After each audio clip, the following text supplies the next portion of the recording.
सरल शब्दों में प्लेस ऑफ सप्लाई का अर्थ उस स्थान से होता है जहां गुड्स या सर्विसेज की सप्लाई की जाती है और जहां जीएसटी का भुगतान या चार्ज किया जा सकता है। सर्विसेज की प्लेस ऑफ सप्लाई का निर्धारण विशेष रूप से इंटरस्टेट सर्विसेज में मुश्किल हो सकता है। कुछ मामलों में सप्लाई की जगह क्या सप्लाई कर रहे हैं उस पर निर्भर करती है, ना कि सप्लायर या उपभोक्ता की जगह।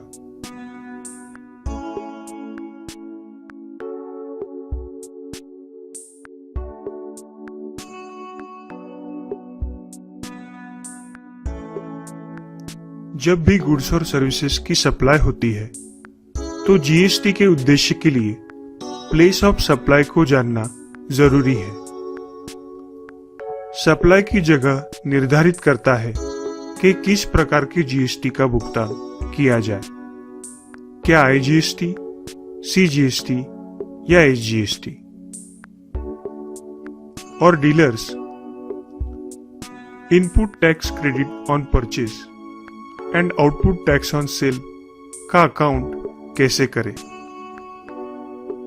जीएसटी के तहत प्लेस ऑफ सप्लाई एक महत्वपूर्ण कारक है क्योंकि यह परिभाषित करता है कि लेन देन को कैसे गिना जाएगा। एक, इंटरस्टेट यानी दो राज्यों के बीच, या फिर इंट्रास्टेट यानी एक ही राज्य के भीतर।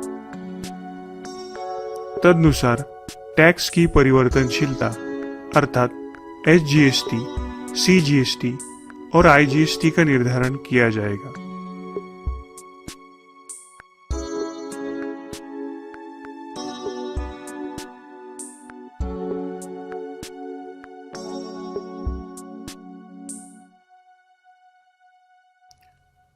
सप्लाई की जगह वह स्थान है जहां मूवमेंट्स ऑफ गुड्स वितरण के लिए समाप्त होती है। सप्लाई की जगह के स्थान के अलावा निम्नलिखित भी इंटरस्टेट सप्लाई के रूप में माना जाता है। एक, गुड्स या सर्विसेज का इंपोर्ट। दो, गुड्स या सर्विसेज का एक्सपोर्ट। या फिर तीन, सेज में यूनिट द्वारा निर्मित गुड्स की सप्लाई, भले ही सेज का स्थान और सप्लाई की जगह समान हो। सेज एक क्षेत्र है जिसमें व्यापार और व्यापार कानून देश के बाकी हिस्सों से अलग है। सेज किसी देश की राष्ट्रीय सीमाओं के भीतर स्थित है। सेज का मुख्य लक्ष्य है व्यापार में वृद्धि, निवेश बढ़ाना, जॉब क्रिएशन और प्रभावी प्रशासन। इंस्टॉलेशन या असेंबलिंग के मामले में सप्लाई की जगह वो है जहां इंस्टॉलेशन या असेंबलिंग होता है। वाहन के दौरान गुड्स ऑन बोर्ड के मामले में सप्लाई की जगह उस स्थान से है जहां सामान बोर्ड पर लिया गया था। बिल टू शिप सिनारियो में सप्लाई के दौरान जीएसटी दो स्थानों पर शुल्क लगाता है।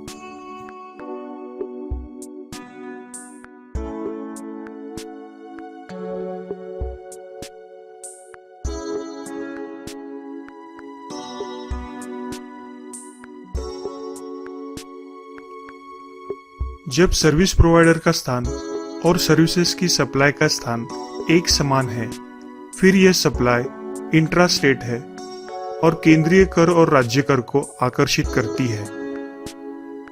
जब कर योग्य सर्विसेज को राज्य के बाहर एक रजिस्टर्ड व्यक्ति या एंटिटी को प्रदान किया जाता है, तो यह सप्लाई इंटरस्टेट है और इंटीग्रेटेड टैक्स को आकर्षित करता है।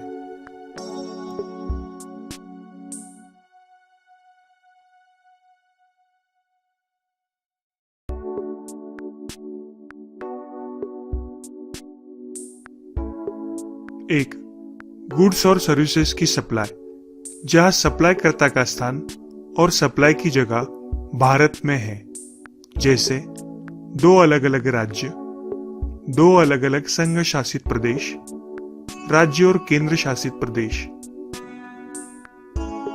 गुड्स और सर्विसेज की सप्लाई या दोनों। जब सप्लाई कर्ता भारत में स्थित है और सप्लाई की जगह भारत के बाहर है। सेज डेवलपर या सेज यूनिट द्वारा या उन्हें कर योग्य क्षेत्र में जो शामिल नहीं है और जो इंट्रास्टेट नहीं है। चूंकि यह गुड्स की इंटरस्टेट सप्लाई है तो टैक्स का शुल्क होगा IGST। Interstate inward supply. For example, Mukta traders एक कंपनी है जो कर्नाटक में रजिस्टर्ड है। जब मुक्ता ट्रेडर्स उन सप्लायर्स से खरीदता है जिनकी कंपनी पुणे महाराष्ट्र में रजिस्टर्ड है, तो उस सप्लाई को इंटरस्टेट इनवर्ड सप्लाई कहा जाता है। Interstate outward supply. For example, Mukta traders एक कंपनी है जो कर्नाटक में रजिस्टर्ड है। जब मुक्ता ट्रेडर्स उन सप्लायर्स को बेचता है जिनकी कंपनी पुणे महाराष्ट्र में रजिस्टर्ड है, तो उस सप्लाई को इंटरस्टेट आउटवर्ड सप्लाई कहा जाता है।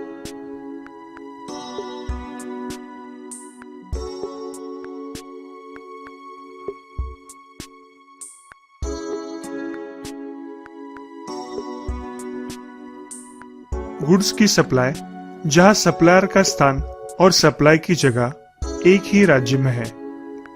एक्सेप्शंस: गुड्स की सप्लाई एक सेज डेवलपर या सेज यूनिट द्वारा या उन्हें, या फिर एक पर्यटक के लिए। चूंकि यह गुड्स की इंट्रास्टेट सप्लाई है तो टैक्स का शुल्क होगा SGST and CGST। Intrastate inward supply. उदाहरण के लिए, मुक्ता ट्रेडर्स एक कंपनी है जो कर्नाटक में रजिस्टर्ड है।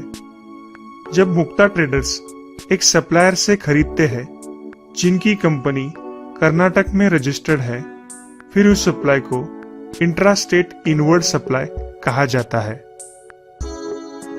Intrastate outward supply.